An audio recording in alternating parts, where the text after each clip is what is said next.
RSS, VHP, Bajrang Dal, इन लोगों का तो काम है कि मुसलमानों को दबाओ, इनको सेकंड क्लास सिटीजन्स बना दो, या तो यहाँ से देश से भगा दो, या फिर सेकंड क्लास सिटीजन्स बना दो, वोटिंग राइट तो कम से कम छीन लो।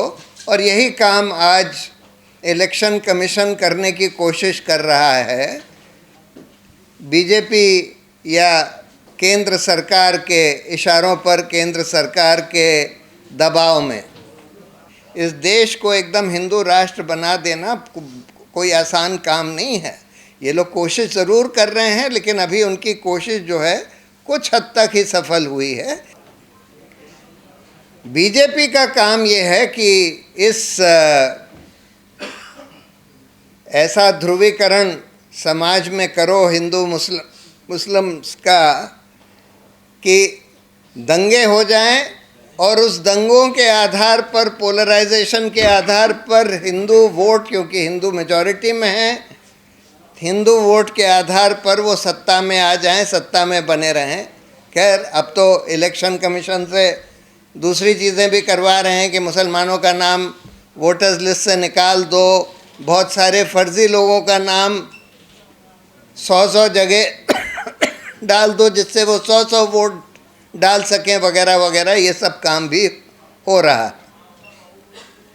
ये सब जो आज हिंदुस्तान में हो रहा है, जैसे नजीब जंग साहब ने बताया, जर्मनी में हुआ था, हिटलर ने किया था यहूदियों के खिलाफ, लेकिन आखिर में उसका क्या हश्र हुआ ये सब हम जानते हैं।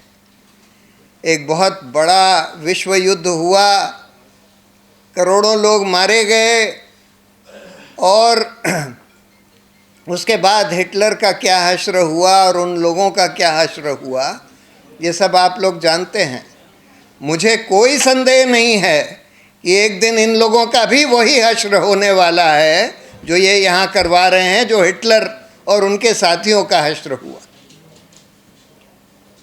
लेकिन इन लोगों की ऐसी शॉर्ट टर्म थिंकिंग है, ये लोग सोचते हैं कि बस आज इलेक्शन जीत जाएं, कल इलेक्शन जीत जाएं, सत्ता में बने रहें, मुसलमानों को दबा दें। इनको ये नहीं समझ में आता कि इससे असल में इनका कोई फ़ायदा नहीं हो रहा।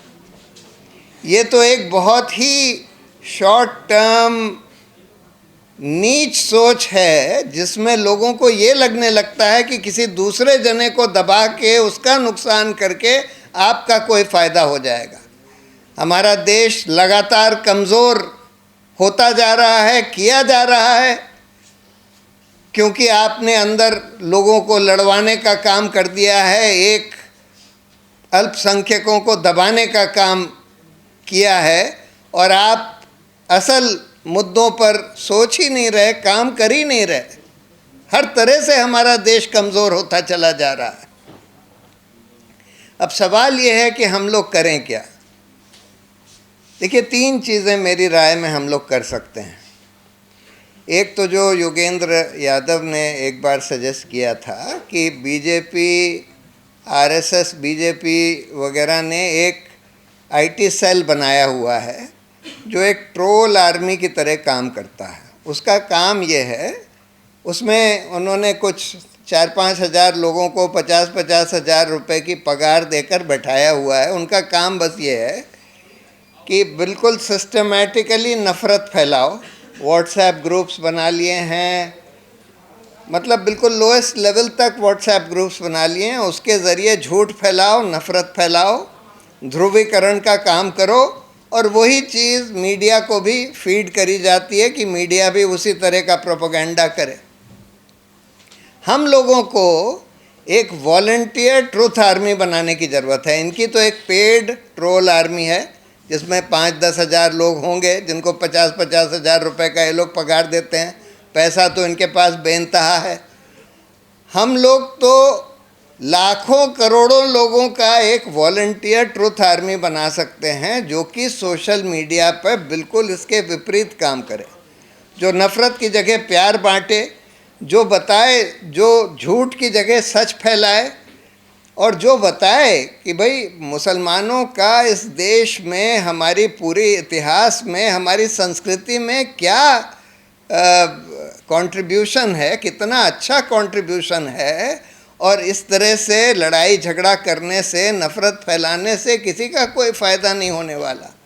ये रिपोर्ट जो है हम लोगों को सोशल मीडिया के ज़रिए फैलानी चाहिए, सोशल मीडिया, अल्टरनेट मीडिया के ज़रिए। लेकिन इससे भी अहम काम है, क्योंकि इतनी लंबी लंबी रिपोर्ट्स नहीं पढ़ते, बहुत लंबी तो नहीं है, ये बहुत क्रिस्प शॉर्ट रिपोर्ट है और इसमें फ़ोटोग्राफ्स वगैरह हैं।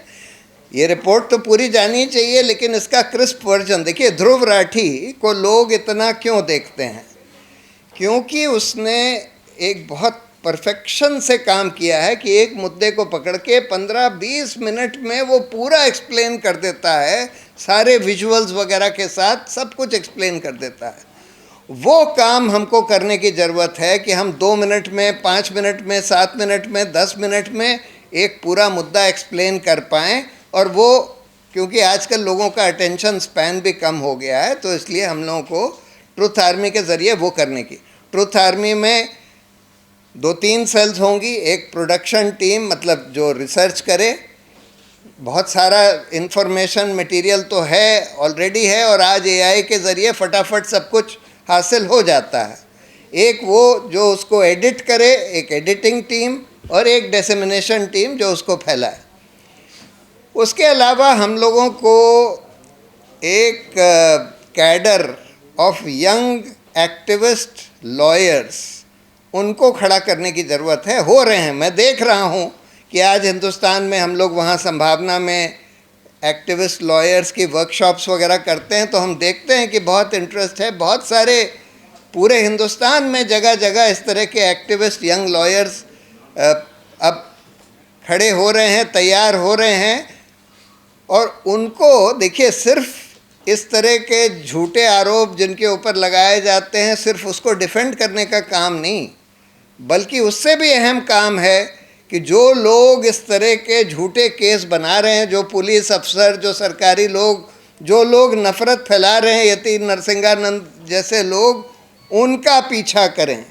क्योंकि कानून में ये सब बहुत बड़ा अपराध है। झूठा केस बनाकर किसी को फंसाना बड़ा अपराध है, नफ़रत फैलाना बड़ा अपराध है। अभी तक ये लोग ये नहीं कर पाए कि कानून में ये कह दें कि भाई हिंदुओं के खिलाफ नफ़रत फैलाना तो अपराध है, मुसलमानों के खिलाफ नफ़रत फैलाना अपराध नहीं है। ये नहीं कर पाए हैं। नफ़रत फैलाना अपराध है, बहुत संगीन अपराध है। उसी तरह से झूठा केस किसी के ऊपर बनाना, ये भी अपराध है। तो जो पुलिस अफसर झूठे केस बना रहे हैं, उनका पीछा करने की ज़रूरत है। जो याकूब सिद्दीकी साहब कह रहे थे, इनके जिन पुलिस अफसरों ने जो एक केस बनाया, झूठा केस बनाया, उनका पीछा करने की ज़रूरत है, उनको छोड़ना नहीं है। जब 2-4, देखिए, मैं ये मानता हूँ कि जुडिशरी भी आजकल कम्युनलाइज हो गई है, सरकार के दबाव में भी काम कर रही है, लेकिन फिर भी जनता के दबाव में भी काम करती है। और उसमें से कई जजेस जो हैं बहुत सेक्युलर हैं, ऑनेस्ट हैं, और कई सारे स्ट्रांग भी हैं।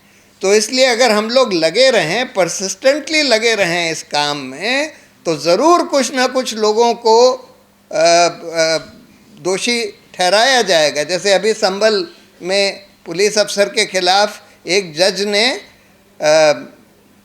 ने एफआईआर दर्ज करने का आदेश दिया। उस जज का शायद अभी ट्रांसफ़र कर दिया है। लेकिन अगर उस पर जनता की आवाज़ ज़ोर से उठती रहे, तब फिर जुडिशरी भी उससे इन्फ्लुएंस होती है, सरकार भी इवेंचुअली इन्फ्लुएंस होती है। तो हम लोगों को इसके खिलाफ आवाज़ तो उठानी ही है।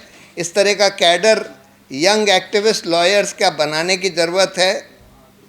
और तीसरी बात, हम लोगों को हर कम से कम डिस्ट्रिक्ट में एक कम्युनल पीस कमेटी बनाने की ज़रूरत है, जिसमें हर मज़हब के, देखिए, हर मज़हब के बहुत अच्छे रिस्पेक्टेबल लोग हर डिस्ट्रिक्ट में रहते हैं। उनकी एक पीस कमेटी हो, जो कि जिनका काम यही हो कि जहाँ दंगा वंगा हो, जहाँ पर इस तरह की नफ़रत फैलाई जाए, वहाँ पर वो लोग तुरंत जाकर जांच पड़ताल करके रिपोर्ट जारी करें और लोगों को आगाह करें कि भाई यहाँ पर ये सब किया जा रहा है, ये सब हो रहा है, उसका भी इन्फ्लुएंस होगा। तो अगर हम लोग, और अपनी बात तो हम लोग बुलंदगी से कहते ही रहें, जहाँ जहाँ जो सही काम हो रहा है उसको हम प्रेज़ करें। जुडिशरी में भी हम देखते हैं कि जब कुछ सही काम करते हैं तो मैं उनकी तारीफ़ करता हूँ, जब गलत काम करते हैं तो मैं आलोचना करता हूँ। उसका असर होता है इन लोगों के ऊपर, मैंने देखा हुआ है। तो इसलिए ये सब काम हम लोगों को करने की ज़रूरत है। अभी भी हमको हिम्मत हारने की ज़रूरत नहीं है। जैसे आपको बताया गया, भारत एक बहुत बहुत डाइवर्स देश है। इस देश को एकदम हिंदू राष्ट्र बना देना कोई आसान काम नहीं है। ये लोग कोशिश ज़रूर कर रहे हैं, लेकिन अभी उनकी कोशिश जो है कुछ हद तक ही सफल हुई है। इसको हम लोग बिल्कुल डिफीट कर सकते हैं अगर हम लोग मिलकर इस पर कोशिश करें। बहुत ज़रूरी है कि हिंदुस्तान में जो हो रहा है, क्योंकि ये सिर्फ उत्तराखंड में नहीं हो रहा, ये पूरे हिंदुस्तान में हो रहा है, जगह जगह हो रहा है, और इसको डॉक्यूमेंट करने की ज़रूरत है। तो इस तरह की रिपोर्ट्स आनी चाहिए। देखिए, ये बीजेपी, आरएसएस और विश्व हिंदू परिषद, बजरंग दल, इस तरह के जो संस्थाएं हैं वो करवा रही हैं। और उन्होंने अब स्टेट के जितने इंस्ट्रूमेंटलिटीज़ होते हैं, पुलिस, जुडिशरी, और जो स्टेट के नहीं भी हैं, जिनको इंडिपेंडेंट माना जाता था, जैसे जुडिशरी, इलेक्शन कमीशन और मीडिया, इनको भी इस काम में किसी न किसी तरह से लगा लिया है। Thank you.